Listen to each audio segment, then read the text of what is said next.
How's it going, everybody? It's your old pal, the Credit Crusader, coming at you again with another exciting video. Oh boy, it's that time of year again. Fall's in the air, AMC Monster Fest is on TV, and pumpkins are just waiting to be carved. Now, in today's video, I'm going to start it off by doing a little pumpkin carving tutorial for all you kids. But I'd like to first start off by saying that I am now on Facebook. The Crusader made a Facebook page. I kind of go by the name Chris Sader, so if you want to go ahead and check me out, the information to do so is at the bottom of the screen. Go ahead and reach out to the Crusader and add me as a friend. Now, as far as this pumpkin carving tutorial is concerned, the Crusader pull out all the stops. I've invited a very special guest onto this show to help me with this endeavor.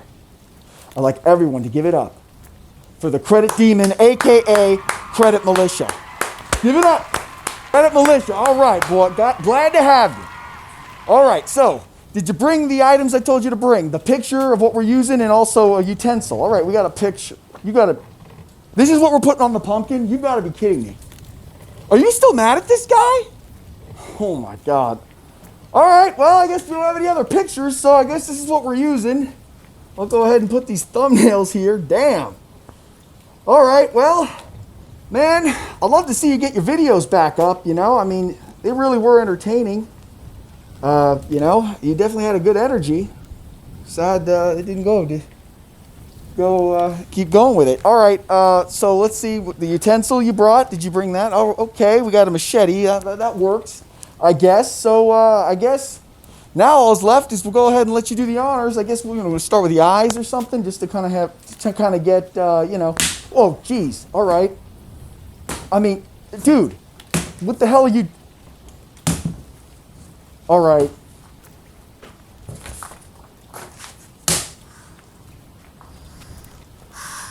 Okay.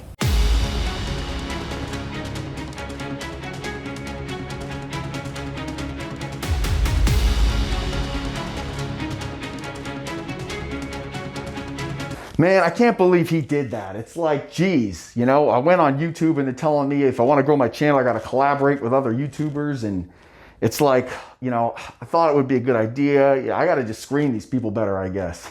In all seriousness, whatever happened to Credit Militia? I mean, it was like he made his videos. He started making videos. He was coming on strong. And then all of a sudden he just, poof, stopped making videos. And now I think his videos are gone. I think his channel's gone. So if anybody knows whatever happened to that guy, leave it in the comments. I mean, that guy was definitely memorable. Let's put it that way. He did take a couple shots at me, so I had to, you know, have a little fun. But still, it's like, whatever happened to that guy? But enough of that. So on to today's topic, which is CPN tips and tricks. I know you guys love hearing about the CPN stuff. It's like, you guys, it's like, that's what everybody wants to know, right? You guys don't care about, what is it, the cash back on a card or some crap like that. You want to know the real shit, right? That's why you come here. And I'm more than happy to give it to you. So here goes, CPN tips and tricks. I've been noticing a lot of the people who have taken my CPN workshop or have had a one-on-one consultation with me, I'm noticing they're asking the same questions about some things. So I'm going to go ahead and try to answer them in this video right here.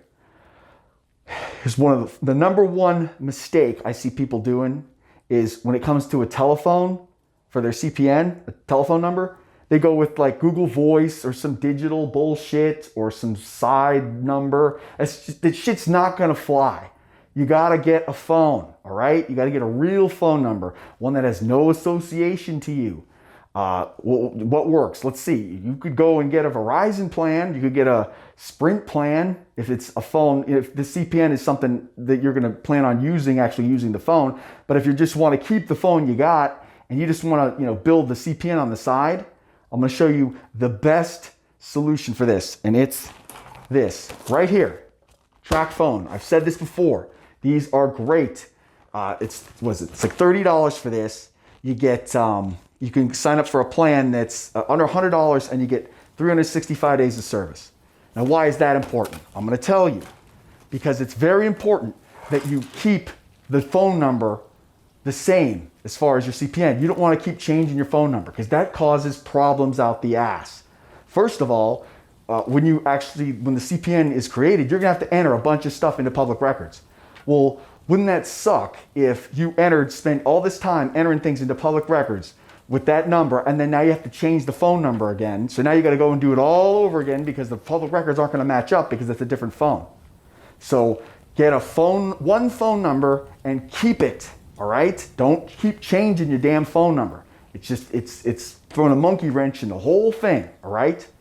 That's number one. Number two, as far as the address is concerned, guys, you can't go and get a P.O. box. You can't go and get a UPS store. You can't use a business like a hair salon, a church, a soup kitchen, all this crap. You can't do that shit because banks are going to look at your credit profile. They're going to see the address. They're going to be like, all right, they have systems in place that say, oh, this is not a residential address. And if you have no residential addresses on your credit profile, that looks really, really bad. So you got to get a residential address. What's a residential address? A residential address is like an apartment, a house, places that people actually live.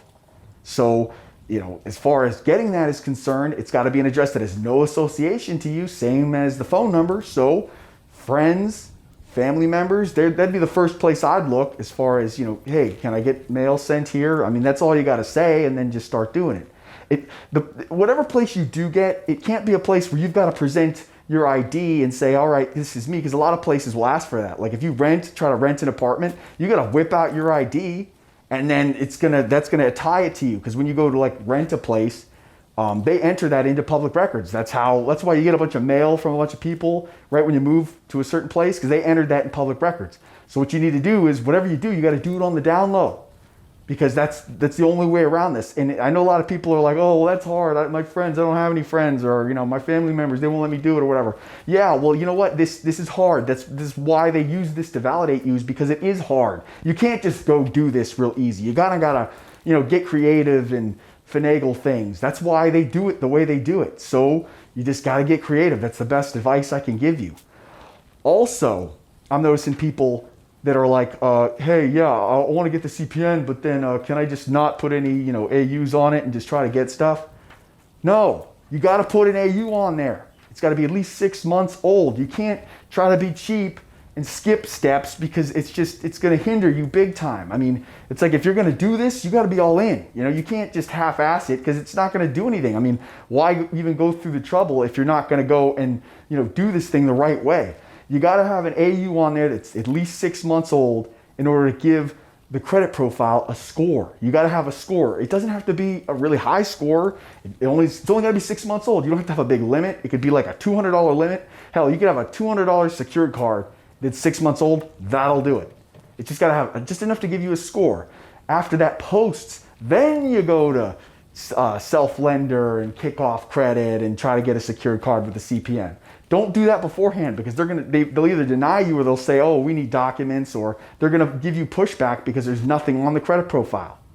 So that's just another thing I'm seeing people do. It's like, you got to do it. You got to, it's like there's no way around that. I mean, think about it. It's like you're lucky that this even exists, that it's possible for you to even make a CPN. So, you kind of got to you got to do what you got to do. Now, here's the thing I would suggest. If you're trying to save money, go ahead and, I always recommend, making 3 CPNs at once, because you never know what happens. Sometimes you get a CPN that just doesn't work out. Other times you get one that does.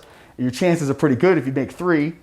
But I would go, if you don't want to buy 3 AUs for 3 CPNs, slow roll it. Go ahead and just buy 1 AU, get it on 1 CPN, and then get the Citibank secure card, and then add the other 2 as authorized users. So when it turns 6 months old, boom, now you got, see what I mean? You can kind of use that for exponential growth. I mean, you got to get creative, do stuff like that. I mean, that's a way of doing it. It's going to be a lot slower, but it's still a way of doing it and get you there if you can't afford to buy a bunch of AUs at once. Another thing I'd like to let people know is CPNs, it's like they can be used for a lot more than just getting credit cards or apartments or cars and things like that. When it comes to public records and like your profiles on LexisNexis, SageStream, and all that kind of stuff, there's a lot more on there than just your credit history. There's things like your insurance history, whether or not you've made insurance claims, whether or not you've gotten speeding tickets, all sorts of things. So, I mean, a way you could use a CPN other than by, trying to get cards with it is you could actually use it if you've got a lot of insurance claims. I mean, this is something that people run into, that they're in risk of getting their insurance dropped. Switch the policy into the CPN's name. That will do two things. One, it will get the CPN more into public records because now they're going to say, okay, well, he's got an insurance policy. But another thing it'll do is make it so they won't see those previous insurance claims. I mean, it's crazy, but it's like, this is the kind of stuff you can do. And I mean, it's just trying to think outside the box. I mean, you can use these things for a hell of a lot more than I think people realize. So it's just something that I wanted to share with you guys, so you guys know, and so it clears it all up. If there's any other people out there that would like to take my workshop, I'm still offering it. You can go ahead and hit me up on Skype. The information's in the bottom, in the description section. If you'd like to get a one-on-one consultation and talk with me for 1 hour, you could do so as well. Just hit me up on Skype. Skype information's always in the description. So, with that being said, I gotta get going. So don't forget to hit like and subscribe. Crusader out.